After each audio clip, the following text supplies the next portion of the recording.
ನಮಸ್ಕಾರ ಸ್ನೇಹಿತರೆ, ಎಲ್ಲರಿಗೂ ನಮ್ಮೂರ ಬಾನುಲಿ ಯೂಟ್ಯೂಬ್ ಚಾನೆಲ್ಗೆ ಸ್ವಾಗತ. ಇವತ್ತಿನ ಈ ವಿಡಿಯೋದಲ್ಲಿ ಒಂದು ರೋಚಕವಾದ ಮತ್ತೊಂದು ಅದ್ಭುತವಾದ ವಿಷಯವನ್ನ ನಿಮ್ಮೆಲ್ಲರಿಗಾಗಿ ಹೊತ್ತು ತಂದಿದ್ದೀವಿ.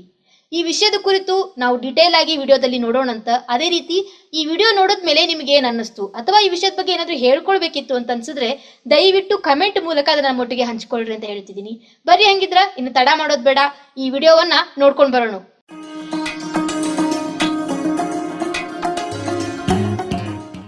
ಹಾಯ್ ಹಲೋ ನಮಸ್ಕಾರ. ನೀವು ಕೇಳ್ತಾ ಇದ್ದೀರಾ ನಮ್ಮೂರ ಬಾನುಲಿ 90.8 ಕಮ್ಯುನಿಟಿ ರೇಡಿಯೋ ಸ್ಟೇಷನ್. ನಾನು ನಿಮ್ಮ ಸ್ವ್ಯಾಗ್ ಸಖಿ ಮೀರಾ. ಎಲ್ಲ ಸ್ನೇಹಿತರಿಗೂ ಕೂಡ ಮತ್ತೊಮ್ಮೆ ನಮಸ್ಕಾರ ಅಂತ ಹೇಳ್ತಾ, ಇವತ್ತು ನಾನು ಇಬ್ಬರು ಸಂಪನ್ಮೂಲ ವ್ಯಕ್ತಿಗಳ ಜೊತೆ ಒಂದು ಸಂದರ್ಶನ ಕಾರ್ಯಕ್ರಮವನ್ನ ಮಾಡಬೇಕು ಅಂತ ಹೇಳಿ ಬಂದಿದ್ದೀನಿ. ಅದೇ ರೀತಿ ಇವತ್ತಿನ ಸಂಪನ್ಮೂಲ ವ್ಯಕ್ತಿಗಳು ನಮಗೆ ಬಹಳಷ್ಟು ವಿಷಯಗಳ ಬಗ್ಗೆ ತಿಳಿಸಬೇಕು ಅಂತ ಹೇಳಿ ಬಂದಿದ್ದಾರೆ. ಅದರಲ್ಲೂ ಕೂಡ ಈ ಬೆಳಗಾವಿ ನಗರ ಅಥವಾ ಬೆಳಗಾವಿ ಸುತ್ತಮುತ್ತಲಿದವರಿಗೆ ಈ ವಿಷಯ ತುಂಬಾ ಒಂದ್ ರೀತಿ ನಮಗೆ ಬಹಳ ಪ್ರಾಮುಖ್ಯತೆಯನ್ನ ಕೊಡ್ತದೆ ಅಂತ ಕೂಡ ಹೇಳಬಹುದು. ಸೊ ಇನ್ನು ನಾನು ಟೈಮ್ ವೇಸ್ಟ್ ಮಾಡದೇನೆ ನಮ್ಮ ಸಂಪನ್ಮೂಲ ವ್ಯಕ್ತಿಗಳ ಬಗ್ಗೆ ಒಂದು ಕಿರು ಪರಿಚಯವನ್ನ ಕೊಡ್ತಿದ್ದೀನಿ. ಇವತ್ತು ನಮ್ಮ ಜೊತೆಗಿದ್ದಾರೆ ಮಹಾನಗರ ಪಾಲಿಕೆ ಬೆಳಗಾವಿಯ ಮಹಾಪೌರರು ಶ್ರೀಮತಿ ಪ್ರೀತಿ ವಿನಾಯಕ್ ಕಾಮ್ಕರ್ ಮೇಡಮ್ ಹಾಗೂ ಮಹಾನಗರ ಪಾಲಿಕೆ ಬೆಳಗಾವಿಯ ಉಪ ಮಹಾಪೌರರು ಶ್ರೀ ಹನುಮಂತ್ ಕೊಂಗಾಲಿ ಸರ್ ಅವರು. ಮೊದಲಿಗೆ ಕಾರ್ಯಕ್ರಮಕ್ಕೆ ತಮ್ಮಿಬ್ಬರಿಗೂ ಕೂಡ ತುಂಬ ಹೃದಯದಿಂದ ಸ್ವಾಗತವನ್ನ ಕೋರ್ತಿದ್ದೀನಿ. Thank you madam.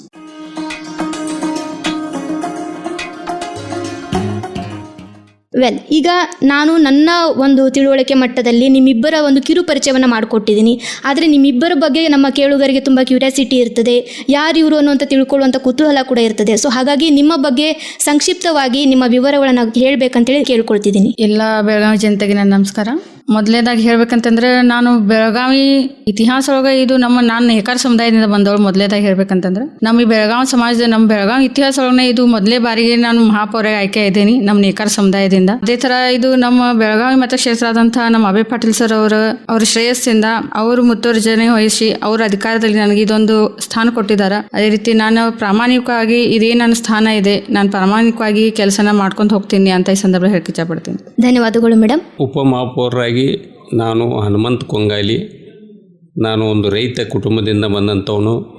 ನಾನು 27 ವರ್ಷಗಳ ಕಾಲ ವಕೀಲ ವೃತ್ತಿಯಲ್ಲಿ ಸಾಮಾಜಿಕ ಸೇವೆಯನ್ನು ಮಾಡಿ ನಂತರ ನಮ್ಮ ಪಕ್ಷದ ಒಂದು ಕಾರ್ಯ ಸಿದ್ಧಾಂತದ ಮೇಲೆ ನಾನು ಇವತ್ತು ಸಬ್ಕಾ ಸಾಥ್ ಸಬ್ಕಾ ವಿಕಾಸ್ ಅನ್ನುವ ಇದರಲ್ಲಿ ಅಡಿಯಲ್ಲಿ ಕೆಲಸ ಮಾಡ್ತಾಯಿದ್ದೀನಿ. ನನಗೆ ಈ ನಮ್ಮ ಪಕ್ಷದ ವರಿಷ್ಠರಾದಂಥ ಈಗಾಗಲೇ ಮೇಡಮ್ ಹೇಳಿದ ಹಾಗೆ ಅಭಯ ಪಾಟೀಲ್ರು, ಬೆನಕೆ ಅವರು, ಮತ್ತಷ್ಟು ನಮ್ಮ ಕೋರೆ ಅವರು ಇರ್ಬೋದು, ನಮ್ಮ ಪಕ್ಷದ ಅಧ್ಯಕ್ಷರಿರ್ಬೋದು, ಜಿರ್ಲಿ ಅವರು, ಈ ರೀತಿ ಭಾಳಷ್ಟು ಜನ ನಮ್ಮ ಕೋರ್ ಕಮಿಟಿಯ ಸದಸ್ಯರ ಒಂದು ಆಶೀರ್ವಾದದಿಂದ ನಮ್ಮ ಮೇಲೆ ನಂಬಿಕೆ ಇಟ್ಟು ಬೆಳಗಾವಿ ಅಭಿವೃದ್ಧಿಗೆ ಕೆಲಸ ಮಾಡ್ತಾರೆ ಅನ್ನೋ ಒಂದು ವಿಶ್ವಾಸದಿಂದ ನಮ್ಮ ಮೇಲೆ ನಂಬಿಕೆ ಇಟ್ಟಿದ್ದಾರೆ. ಅವರಿಗೆ ನಾನು ಧನ್ಯವಾದಗಳನ್ನು ತಿಳಿಸ್ತೀನಿ. ಪಕ್ಷಕ್ಕೂ ಕೂಡ ಋಣಿಯಾಗಿರ್ತೀನಿ. ಓಕೆ, ಮತ್ತೊಮ್ಮೆ ನಿಮ್ಮಿಬ್ಬರಿಗೂ ಕೂಡ ಕಾರ್ಯಕ್ರಮಕ್ಕೆ ಸ್ವಾಗತವನ್ನು ಕೋರ್ತಾ ಇದ್ದೀನಿ.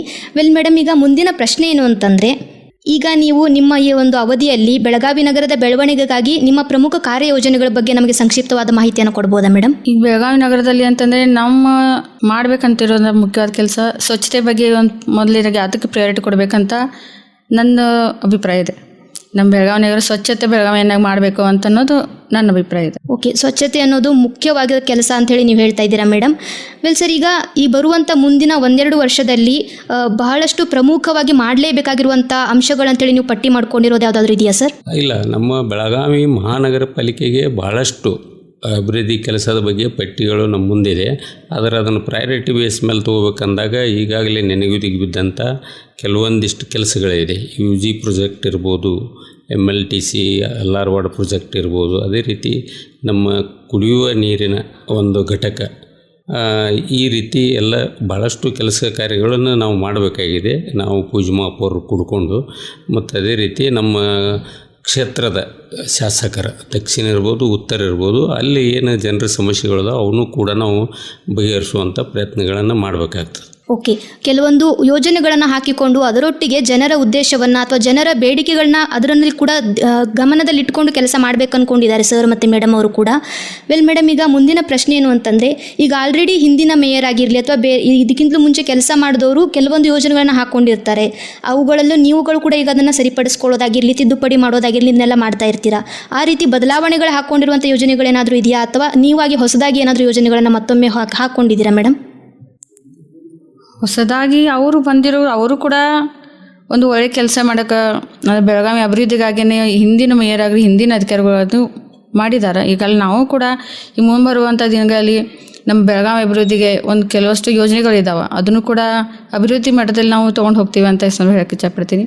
ಹಾಗೆ ಬೆಳಗಾವಿ ಬಗ್ಗೆ ಅಂತ ಸಿಟೀಸ್2 ಸ್ವಚ್ಛತೆ ಆಗಿರ್ಬೋದು, ತ್ಯಾಜ್ಯಗಳ ಬಗ್ಗೆ ಪ್ಲಾಸ್ಟಿಕ್ ಮುಕ್ತ ನಗರವನ್ನಾಗಿ ಮಾಡೋದಾಗಿರ್ಬೋದು, ಕೆಲವೊಂದು ಯೋಜನೆಗಳಿದ್ದಾವೆ, ಅದನ್ನು ಕೂಡ ನಾವು ಅಭಿವೃದ್ಧಿಯಲ್ಲಿ ತೊಗೊಂಡು ಹೋಗ್ತೀವಿ ಅಂತ ಹೇಳ್ತೀನಿ. ಓಕೆ, ಸ್ವಚ್ಛತೆ ಬಗ್ಗೆ ಜಾಸ್ತಿ ಗಮನದಲ್ಲಿದೆ ಅಂಥೇಳಿ ನಾವೀಗ ಕಾಣಬಹುದು. ವೆಲ್ ಸರ್, ಈಗ ನಾವು ಎಲ್ಲ ಕೆಲಸ ಮಾಡೋದು ಕೂಡ ಜನರ ಹಿತಾಸಕ್ತಿಗಾಗಿ, ಜನರ ಸಮಸ್ಯೆಗಳನ್ನು ಕೇಳಲಿಕ್ಕಂತಲೇ ಮಾಡ್ತಾ ಇರ್ತೀವಿ. ಸೊ ಹಾಗಾಗಿ ಈ ಜನರ ಸಮಸ್ಯೆಗಳು ಬಂದಾಗ ತಕ್ಷಣಕ್ಕೆ ಏನಾದರೂ ಪರಿಹಾರ ನೀಡಲಿಕ್ಕೆ ಯಾವುದಾದ್ರೂ ವ್ಯವಸ್ಥೆಗಳು ಮಾಡ್ಕೊಳ್ತೀರಾ ಸರ್? ಈಗ ತಕ್ಷಣದಲ್ಲಿ ಅಂದರೆ ಈಗ ಬೇಸಿಗೆ ಕಾಲದಲ್ಲಿ ನೀರಿನ ಸಮಸ್ಯೆ ಇರ್ತದೆ, ಮತ್ತು ಮಳೆಗಾಲದಲ್ಲಿ ಲೈಟ್ ಸಮಸ್ಯೆ, ಮತ್ತೊಂದು ಮರಗಳು ಬೀಳೋದು, ಇದಕ್ಕೆಲ್ಲ ಒಂದು ಟಾಸ್ಕ್ ಫೋರ್ಸ್ ಅನ್ನು ತಯಾರಿ ಮಾಡಿಬಿಟ್ಟು ಅದನ್ನು ಹಂತವಾಗಿ ನಾವು ಅಭಿವೃದ್ಧಿಪಡಿಸ್ತಾ ಇದ್ವಿ. ಆಗಲೇ ತಂಡಗಳನ್ನು ಮಾಡಿದ್ದೀವಿ. ನಾವು ಇವತ್ತು ಮೀಟಿಂಗ್ ಕೂಡ ಇತ್ತು. ಆ ಮೀಟಿಂಗ್ದಲ್ಲಿ ಕೂಡ ಇದೇ ವಿಷಯವಾಗಿ ನಾವು ಎಲ್ಲರೂ ಆ ವಾರ್ಡದ ಕಾರ್ಪೊರೇಟರ್ಗಳ ಸಮಸ್ಯೆಗಳು ಎಂದವು ಅವನ್ನೆಲ್ಲ ಇಮ್ಮಿಡಿಯೇಟಾಗಿ ಜನರಿಗೆ ಸ್ಪಂದನೆ ಮಾಡುವಂಥ ಕೆಲಸ ಮಾಡ್ಬೇಕಂತ ನಾವು ಈಗಾಗಲೇ ಹೇಳಿದ್ವಿ. ಓಕೆ, ಅಂದರೆ ತಂಡವನ್ನು ಕಟ್ಟಿಕೊಂಡು ಜನರ ಸಮಸ್ಯೆಗಳನ್ನು ಪರಿಹಾರ ಮಾಡಬೇಕು, ಅದರ ಕುರಿತಾಗಿ ಮಾತಾಡಬೇಕು ಅಂತೇಳಿ ನೀವು ಯೋಜನೆಯನ್ನು ಹಾಕ್ಕೊಂಡಿದ್ದೀರಿ. ತುಂಬ ಸಂತೋಷದ ವಿಷಯ ಕೂಡ ಇದು. ವೆಲ್ ಮೇಡಮ್, ಈಗ ನಮ್ಮೆಲ್ರಿಗೂ ಗೊತ್ತಿರುವಂಗೆ ಬೇಸಿಗೆ ಕಾಲ, ಇದರಲ್ಲೂ ಬಿಸಿ ಜಾಸ್ತಿ ಆಗ್ತಾ ಇದೆ. ಈ ಬೇಸಿಗೆಯಲ್ಲಿ ಬಹಳ ಸಾಮಾನ್ಯವಾಗಿ ಕಾಡುವಂಥ ಸಮಸ್ಯೆ ಏನಪ್ಪ ಅಂತಂದರೆ ನೀರಿನ ಬರ ಆಗಿರ್ಬೋದು. ಸೊ ಸದ್ಯಕ್ಕೆ ಆ ಒಂದು ಕೂಗು ನಮಗಿನ್ನೂ ಕೇಳಿಲ್ಲ, ಆದರೆ ನೀರಿನ ಸಮಸ್ಯೆಗಳಂತ ಏನಾದರೂ ಬಂತು ಅಂತಂದರೆ ಅದರ ಕುರಿತಾಗಿ ಯಾವುದಾದ್ರೂ ಕ್ರಮಗಳನ್ನು ನೀವು ಜಾರಿಗೊಳಿಸ್ತಿದ್ದೀರಾ ಮೇಡಮ್? ಈಗಾಗಲೇ ನಾವು ಒಂದು ಮೀಟಿಂಗ್ ಕೂಡ ಮಾಡಿದ್ವಿ, ಒಂದು L&T ಎಲ್ಲ ಅಧಿಕಾರಿಗಳನ್ನ ಕರೆದು ನಾವು ಮೀಟಿಂಗ್ ಕೂಡ ಮಾಡಿದ್ವಿ. ಈಗ ಬೇಸಿಗೆ ಕಾಲ ಇರೋದ್ರಿಂದ ಎಲ್ಲ ಅಧಿಕಾರಿಗಳು ಕೂಡ ನಾವು ಅವ್ರಿಗೆಲ್ಲ ಹೇಳಿದ್ವಿ. ಈಗಾಗಲೇ ಬೇಸಿಗೆ ಇರೋದ್ರಿಂದ ಎಲ್ಲ ವಾರ್ಡ್ಗಳಲ್ಲಿ ಕರೆಕ್ಟಾಗಿ ನೀರು, ಹಾಗೆ ನಮ್ಮ ರಕ್ಕಸ್ಕೋಪಲ್ಲಿ ಎಲ್ಲಿವರೆಗೂ ನೀರಿದೆ ಅದು ಕೂಡ ನಾವೀಗ ಮುಂದಿನ ವಾರದಲ್ಲಿ ಅದನ್ನು ಕೂಡ ನಾವು ನೋಡೋಕೆ ಹೋಗ್ತಾ ಇದ್ದೀವಿ. ಎಲ್ಲ ನಾವು ಅಧಿಕಾರಿಗಳು ಎಲ್ಲ ನಮ್ಮ ಕಾರ್ಪೊರೇಟರ್ಸ್ ಕೊಡಿ ಅದ್ರ ಬಗ್ಗೆ ಮುಂದಿನ ನಾವು ಕ್ರಮ ತಗೋತೀವಿ. ಓಕೆ ಮೇಡಮ್, ಸೊ ಆ ಸಮಸ್ಯೆ ಬಂದಾಗ ಮಾತ್ರ ಅದನ್ನು ಪರಿಹಾರ ಹುಡುಕ್ತಾ ಹೋಗೋದಲ್ಲ, ಈ ಸಮಸ್ಯೆಗಳಿಗೆ ಈಗಲಿಂದನೇ ಪರಿಹಾರ ಹುಡುಕ್ತಾ ಇದ್ದಾರೆ. ಅದೇ ರೀತಿ ಮುಂಬರೋದು ಎಂಥ ಒಂದು ಸಮಯ ಆದರೂ ಕೂಡ ಅದಕ್ಕೆಲ್ಲ ನಾವು ತಯಾರಾಗಿದ್ದೀವಿ ಅಂತ ಕೂಡ ಮೇಡಮ್ ಹೇಳ್ತಾ ಇದ್ದಾರೆ. ವೆಲ್ ಮೇಡಮ್, ಈಗ ನಾವು ಬೇಸಿಗೆ ಕಾಲದ ಬಗ್ಗೆ ಮಾತಾಡಿದ್ವಿ. ಅದೇ ರೀತಿ ಮಳೆಗಾಲದಲ್ಲಿ ನೋಡಿದ್ರೆ ಸರ್ ಆಲ್ರೆಡಿ ಹೇಳಿದ್ರು ಸಮಸ್ಯೆಗಳು ಯಾವ ರೀತಿ ಎಲ್ಲ ಬರ್ತವೆ ಅಂತಂದು. ಮಳೆಗಾಲದಲ್ಲಿ ನಮಗೆ ಸರ್ವೇ ಸಾಮಾನ್ಯವಾಗಿ ಕಾಡುವಂಥ ಒಂದು ಸಮಸ್ಯೆ ಏನಪ್ಪ ಅಂತಂದರೆ ರಸ್ತೆಯಲ್ಲಿರುವಂಥ ಗುಂಡಿಗಳು. ಈಗ ಬಹಳಷ್ಟು ಜನ ಏನು ಮಾಡ್ತಾರೆ ಅಂತಂದರೆ ಆ ತಾತ್ಕಾಲಿಕವಾಗಿ ಅದನ್ನು ಮುಚ್ಚುವಂಥ ಪ್ರಯತ್ನಗಳೆಲ್ಲ ಮಾಡ್ತಾ ಇರ್ತಾರೆ. ಆದರೆ ಇದಕ್ಕೆ ಶಾಶ್ವತವಾಗಿ ಏನಾದರೂ ಪರಿಹಾರಗಳನ್ನು ಮಾಡಬೇಕು ಅಂತ ಯೋಚನೆ ಮಾಡಿದ್ದೀರಾ ಮೇಡಮ್? ನಾವು ಮಳೆಗಾಲದ ಬಗ್ಗೆ ಈಗಾಗಲೇ ನಾವು ಎಲ್ಲ ಅಧಿಕಾರಿಗಳನ್ನು ಕಡ್ಕೊಂಡು ನಾವೆಲ್ಲ ಮೀಟಿಂಗ್ ಮಾಡಿದ್ವಿ. ಈಗಾಗಲೇ ಕೂಡ ನಾಲಾ ಬಗ್ಗೆ, ನಾಲಾ ಕ್ಲೀನಿಂಗ್ ಬಗ್ಗೆ ಆಗಿರ್ಬೋದು, ರಸ್ತೆ ಗುಂಡಿಗಳ ಬಗ್ಗೆ ಆಗಿರ್ಬೋದು, ಈ ರಸ್ತೆ ಬಗ್ಗೆ ಏನಾದರೂ ಸಮಸ್ಯೆ ಇದ್ದಿದ್ರೆ ನಾವೆಲ್ಲ ಅಧಿಕಾರಿಗಳನ್ನು ಕರ್ಕೊಂಡು ಈಗಾಗಲೇ ಅವರಿಗೆ ಹೇಗೆ ಮಾಡೋದು ಅಂತ ಹೇಳಿಕೆ ಈಗಾಗಲೇ ಒಂದು ಮೀಟಿಂಗ್ ತೊಗೊಂಡು ಈಗಾಗಲೇ ಅವ್ರನ್ನ ಮುನ್ನೆಚ್ಚರಿಕೆಯನ್ನು ಕೂಡ ಕೊಟ್ಟಿದ್ದೀವಿ. ಓಕೆ, ಸೊ ಮಳೆಗಾಲದ ಬಗ್ಗೆನೂ ನಾವೆಲ್ಲ ಎಚ್ಚರಿಕೆಯನ್ನು ವಹಿಸಿದ್ದೀವಿ ಅಂತ ಮೇಡಮ್ ಕೂಡ ಹೇಳ್ತಿದ್ದಾರೆ. ಅದೇ ರೀತಿ ಸರ್, ಈಗ ಮುಂದಿನ ಪ್ರಶ್ನೆ ಏನು ಅಂತಂದರೆ, ಯಾವುದೇ ಒಂದು ಸಿಟಿ ಅಂತ ಬಂದಾಗ ಅಲ್ಲಿ ಟ್ರಾಫಿಕ್ ಅನ್ನೋದು ತುಂಬ ತಲೆನೋವಾಗಿ ಕಾಡ್ತಾ ಇರುವಂಥದ್ದು. ಸೊ ಈಗ ನಮ್ಮ ಬೆಳಗಾವಿ ಕೂಡ ಇದಕ್ಕೆ ಹೊರತಾಗಿಲ್ಲ. ಬೆಳಗಾವಿಯಲ್ಲೂ ತುಂಬ ಟ್ರಾಫಿಕ್ ಪ್ರಾಬ್ಲಮ್ ಕಾಡ್ತಾ ಇದೆ. ಸೊ ಈ ಟ್ರಾಫಿಕ್ಕನ್ನು ನಿರ್ವಹಣೆ ಮಾಡಲಿಕ್ಕೆ ಏನಾದರೂ ಕ್ರಮಗಳನ್ನ, ಯೋಜನೆಗಳನ್ನು ಹಾಕ್ಕೊಂಡಿದ್ದೀರಾ ಸರ್? ಸಾಕಷ್ಟು ಬಾರಿ ಈ ರೀತಿ ವಿಷಯಗಳು ಕೂಡ ನಮ್ಮ ಕೌನ್ಸಿಲಲ್ಲಿ ಬಂದಾಗ ಟ್ರಾಫಿಕ್ ನಿರ್ವಹಣೆ ಯಾವ ರೀತಿ ಮಾಡಬೇಕನ್ನೋದು ಇಲ್ಲಿರ್ತಕ್ಕಂಥ ಪೊಲೀಸ್ ಕಮಿಷನರ್ ಅವ್ರ ಜೊತೆ ಒಂದು ಮಾತುಕತೆ ಮಾಡಿ ನಾವು ಆಲ್ರೆಡಿ ಹೇಳಿದ್ವಿ. ಮತ್ತು ಅವ್ರಿಗೆ ಪಾರ್ಕಿಂಗ್ ವ್ಯವಸ್ಥೆ ಇರ್ಬೋದು, ಮತ್ತೊಂದಿರ್ಬೋದು, ಈ ಲೈಟ್ ಸಿಗ್ನಲ್ಸ್ ಇರ್ಬೋದು, ಈ ರೀತಿ ಭಾಳಷ್ಟು ಯೋಜನೆಗಳನ್ನ ಹಾಕ್ಕೊಂಡಿದ್ವಿ. ಮತ್ತು ಅಭಿವೃದ್ಧಿ ಕೆಲಸಕ್ಕಾಗಿ ನಡೆದಂಥ ರಸ್ತೆ ಗುಂಡಿಗಳ ಏನಾಗಿದಾಗ ಅದಕ್ಕೆ ಟ್ರಾಫಿಕ್ ಯಾವ ಕಡೆ ಒನ್ ವೇ ಮಾಡಬೇಕು, ಮತ್ತೊಂದು ಮಾಡಬೇಕು, ಈ ರೀತಿ ನಿರಂತರ ಸಭೆಗಳನ್ನು ಮಾಡೋದ್ರ ಮುಖಾಂತರ ಟ್ರಾಫಿಕ್ ಸಮಸ್ಯೆಗೆ ಒಂದು ಸರಿ ಹೋಗುವಂಥ ಕೆಲಸವನ್ನು ಈಗಾಗಲೇ ನಾವು ಮಾಡ್ತಾಯಿದ್ದೀವಿ. ಮತ್ತು ಮುಂಬರುವ ದಿನಗಳಲ್ಲಿ ಅದ್ರ ಬಗ್ಗೆ ಏನೇ ಸಮಸ್ಯೆ ಇದ್ದರೂ ಅದನ್ನ ಬಗೆಹರಿಸೋ ಕೆಲಸನೂ ಮಾಡ್ತೀವಿ. ಓಕೆ ಸರ್, ಸೊ ನಿಮ್ಮಲ್ಲಿ ಏನಾದರೂ ಈ ರೀತಿ ಸಮಸ್ಯೆಗಳು ಕಾಡ್ತಾ ಇದ್ದು, ಅಥವಾ ಈಗ ನಾವು ಬಹಳಷ್ಟು ಜನ ಯೋಚನೆ ಮಾಡ್ತಿರ್ತೀವಿ ಯಾವ ಗುಂಡಿಗಳನ್ನ ಏನಾದರೂ ರಸ್ತೆಯನ್ನು ಮುಚ್ತಾ ಇದ್ದಾರೆ ಅಂತ ಅಂದಾಗ ಟ್ರಾಫಿಕ್ ಆಗ್ತಾವಪ್ಪ ಅಂತಂದು. ಆದರೆ ಅದಕ್ಕೂ ಕೂಡ ಯೋಜನೆಗಳನ್ನ ಹಾಕಿಕೊಂಡು ಯಾವ ರೀತಿ ಟ್ರಾಫಿಕ್ಕನ್ನು ನಾವು ತಪ್ಪಿಸಬಹುದು, ಅಥವಾ ಟ್ರಾಫಿಕ್ ಆಗಿರುವಂಥ ಸಂದರ್ಭದಲ್ಲಿ ಯಾವ ರೀತಿ ಜನರಿಗೆ ತೊಂದರೆ ಆಗದೇ ಇರುವಂತೆ ಅದನ್ನು ಏನು ಯೋಜನೆಗಳನ್ನು ಮಾಡಬೇಕು ಅನ್ನೋದನ್ನು ಕೂಡ ಸರ್ ಕೂಡ ಹೇಳಿದ್ದಾರೆ. ಈಗ ವೆಲ್ ಸರ್, ಈಗ ಈ ಅರ್ಬನ್ ಪ್ಲ್ಯಾನಿಂಗ್ ಬಗ್ಗೆ ನಿಮ್ಮ ಒಂದು ಅಭಿಪ್ರಾಯವನ್ನು ಹೇಳ್ಬೋದಾ? ಈಗ ಸದ್ಯಕ್ಕೆ ನಾವು ಸಿಟೀಸ್ 2ದಲ್ಲಿರ್ತಕ್ಕಂಥ ಭಾಳಷ್ಟು ಕೆಲಸಗಳು ಈಗೇನು ನಾವು ಹೇಳಿದ್ರೆ ಆಗಲೇ ಮೇಡಮ್ ಅವರು ಸಿಟಿ ಡೆವಲಪ್ಮೆಂಟ್ ಬಗ್ಗೆ ಭಾಳಷ್ಟು ಸಿಟೀಸ್ 2ದಲ್ಲಿರ್ತಕ್ಕಂಥ ಕೆಲಸ ಕಾರ್ಯಗಳನ್ನು ನಾವು ಮಾಡ್ತಾಯಿದ್ದೀವಿ. ಅದರಲ್ಲಿ ಸ್ವಚ್ಛತೆ ಬಗ್ಗೆ ಇರ್ಬೋದು, ಈ MLTC ಅಲ್ಲಾರವಾಡದಲ್ಲಿ ಇರ್ತಕ್ಕಂಥ ಪ್ಲ್ಯಾಂಟ್ಸ್ ಕೂಡ ಈಗ ಸದ್ಯ ಸ್ಟಾರ್ಟ್ ಆಗ್ತಾಯಿದೆ. ಅದಕ್ಕೆ ಒಂದು ರೈತರ ತೊಂದರೆಯಿಂದ ನಿಂತಿತ್ತು, ಅದು ಕೂಡ ಸ್ಟಾರ್ಟ್ ಆಗ್ತಾಯಿದೆ. ಅಲ್ಲಿರ್ತಕ್ಕಂಥ ತ್ಯಾಜ್ಯದಿಂದ ತಯಾರಾದಂಥ ನೀರೇನಿರಲಿಲ್ಲ ಅದನ್ನು ರೈತರಿಗಾಗಲಿ, ಗಾರ್ಡನ್ಗಾಗಲಿ ಅಥವಾ ಇಂಡಸ್ಟ್ರಿಗೆ ಯೂಸ್ ಮಾಡೋ ಈ ರೀತಿ ಭಾಳಷ್ಟು ಪ್ಲ್ಯಾನಿಂಗ್ಗಳಿದ್ದಾವೆ. ಅದಲ್ಲದೆ ನಮ್ಮ UGD ಸಮಸ್ಯೆ ಮುಂದೆ ಕೂಡ ಇದೆ ಆದರೆ UGD ಸಮಸ್ಯೆ ಏನಿದೆ ಅಲ್ಲ, ಇದು ಬೆಳಗಾವಿಗೆ 1100 ಕೋಟಿ ಪ್ರಾಜೆಕ್ಟ್ ಇದೆ. ಇದನ್ನು ನಾವು ಎಲ್ಲ ವಾರ್ಡ್ನಲ್ಲಿ ಅಭಿವೃದ್ಧಿಪಡಿಸುವ ಹಾಗೆ ಮಾಡಿ ಇದನ್ನು MLTCಗೆ ಹೋದ ನೀರು ಬಿಟ್ಟು ಅದನ್ನು ಕೂಡ ಕೇಂದ್ರಕ್ಕೆ ಒಂದು ನಿಯೋಗವನ್ನು ಓದು ಮಾನ್ಯ ಶಾಸಕರಾದಂಥ ಅಭಯ್ ಪಾಟೀಲ್ ಅವರ ನೇತೃತ್ವದಲ್ಲಿ, ಅವರು ಇಲ್ಲಿ ನಮ್ಮ ಕರ್ನಾಟಕದ ಮಂತ್ರಿಗಳಲ್ಲ ಅವ್ರ ನೇತೃತ್ವದಲ್ಲಿ ಇದನ್ನು ಕೇಂದ್ರ ಸರ್ಕಾರದಿಂದ ಅಪ್ರೂವ್ ಮಾಡಿಸ್ಕೊಂಡು ಬರುವಂಥ ಕೆಲಸಕ್ಕೂ ನಾವು ಕೈ ಹಾಕ್ತಾಯಿದ್ವಿ. ಮೇನ್ ಇದು ನಮ್ಮ 1 ವರ್ಷ ಅವಧಿ ಮುಗಿದ್ರೊಳಗೆ ಇದನ್ನೊಂದಿಟ್ಟು ನಾವು ಅಪ್ರೂವಲ್ ಮಾಡಿ ಹೋಗ್ಬೇಕು ಅನ್ನೋ ಒಂದು ಚಿಂತನೆಯಲ್ಲಿರ್ತಕ್ಕಂಥ ಪ್ರಮುಖ ಅಂಶ ಅಂತ ಹೇಳಕ್ಕೆ ಇಷ್ಟಪಡ್ತೀನಿ. ಸೊ ಅರ್ಬನ್ ಪ್ಲ್ಯಾನಿಂಗಲ್ಲೂ ಕೂಡ ಈಗ ನಾವು ಮುಂದುವರಿತಾ ಇದ್ದೀವಿ ಅಂತ ಹೇಳ್ಬೋದು. ವೆಲ್ ಸರ್, ಈಗ ಅದೇ ರೀತಿ ನಾವು ಸ್ವಚ್ಛ ಭಾರತದ ಬಗ್ಗೆ ಭಾಳಷ್ಟು ಮಾತಾಡ್ತಾ ಇದ್ದೀವಿ. ಸ್ವಚ್ಛತೆ ಬಗ್ಗೆ ನೀವು ನಿಮ್ಮ ವತಿಯಿಂದ, ನಿಮ್ಮ ನಗರ ಪಾಲಿಕೆ ವತಿಯಿಂದ ಕೆಲಸ ಮಾಡ್ತಿದ್ದೀರ ಅಂತ ಕೂಡ ಹೇಳ್ತಾ ಇದ್ದೀರಾ. ಮೇಡಮ್, ಈಗ ಈ ಸ್ವಚ್ಛ ಭಾರತದ ಅಭಿಯಾನ ನಮ್ಮ ಬೆಳಗಾವಿಯಲ್ಲಿ ಎಷ್ಟು ಪ್ರಗತಿ ಹೊಂದಿದೆ, ಅದ್ರ ಬಗ್ಗೆ ಏನಾದರೂ ಮಾಹಿತಿ ಹೇಳ್ಬೋದಾ ಮೇಡಮ್? ಈಗಾಗಲೇ ನಾವು ಹಿಂದಿನ ದಿವಸ ನಾವು ಕಾರ್ಪೊರೇಟ್ದಾಗ ಹಿಂದಿನ ಮೇಯರ್ ಕೂಡ ಇದ್ದಾಗ ಅವಾಗ ನಾವು ಸ್ಟಡಿ ಟೂರ್ ಅಂತೇಳಿ ಕೂಡ ಹೋಗಿದ್ವಿ. ಇಂದೋರು, ಚಂಡೀಗಢ ಅಂದರೆ ಕೆಲವು ಪ್ರದೇಶದಲ್ಲಿ ನಾವು ಸ್ಟಡಿ ಟೂರ್ ಅಂತ ಹೋಗಿದ್ವಿ. ಅಲ್ಲೆಲ್ಲ ನಾವು ಸ್ಟಡಿ ಮಾಡ್ಕೊಂಡು ಬಂದಿದ್ವಿ.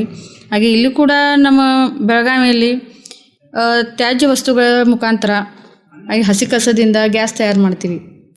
ಹಾಗೆ ಒಣ ಕಸವನ್ನು ಫ್ಯಾಕ್ಟ್ರಿಗೆ ಕಳಿಸ್ತೀವಿ. ಮತ್ತು ಈಗಾಗಲೇ ಒಂದು ಲಾಸ್ಟ್ ಟೈಮು ಪ್ಲಾಸ್ಟಿಕ್ ಮುಕ್ತ ಬೆಳಗಾವಿಯನ್ನು ಮಾಡಬೇಕಂತ ಅದು ಕೂಡ ಒಂದು ನಿರ್ಧಾರ ಮಾಡೀವಿ. ಆ ನಿಟ್ಟಿನಲ್ಲಿ ನಾವು ಇದನ್ನು ಕೆಲಸ ಮಾಡ್ತೀವಿ.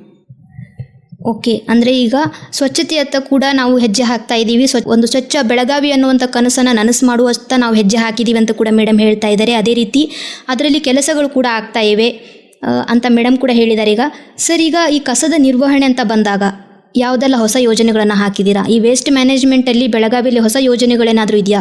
ಅದರ ಜೊತೆಗೆ ಜನರು ಕೂಡ ಇದಕ್ಕೆ ಬೆಂಬಲ ಮಾಡುವಂಥ ಬಹಳ ಒಂದು ಆದ್ಯತೆಯನ್ನು ಕೊಡಬೇಕಾಗ್ತದೆ. ಜನರ ಬೆಂಬಲ ಯಾವ ರೀತಿ ಇದೆ ಮತ್ತು ಈ ಒಂದು ವೇಸ್ಟ್ ಮ್ಯಾನೇಜ್ಮೆಂಟ್ ಯಾವ ರೀತಿ ನಡೀತಾ ಇದೆ? ಈಗ ಬೆಳಗಾವಿ ವೇಸ್ಟ್ ಮ್ಯಾನೇಜ್ಮೆಂಟ್ ಅಂದರೆ ಸಿಟೀಸ್ 2ದಲ್ಲಿ ಈಗ ಬರ್ತಕ್ಕಂಥ ಈಗೇನು ಮೇಡಮ್ ಅವ್ರು ಹೇಳಿದ್ರಲ್ಲ, ಕಸ ತ್ಯಾಜ್ಯದಿಂದ ತಯಾರಾಗುವಂಥ ಹಸಿ ಕಸದಿಂದ ಗ್ಯಾಸ್ ತಯಾರಾಗುವಂಥ ಈಗಾಗಲೇ ಒಂದು ಪ್ಲ್ಯಾಂಟಿಗೆ ನಾವು ಕೈ ಹಾಕಿದ್ದೀವಿ.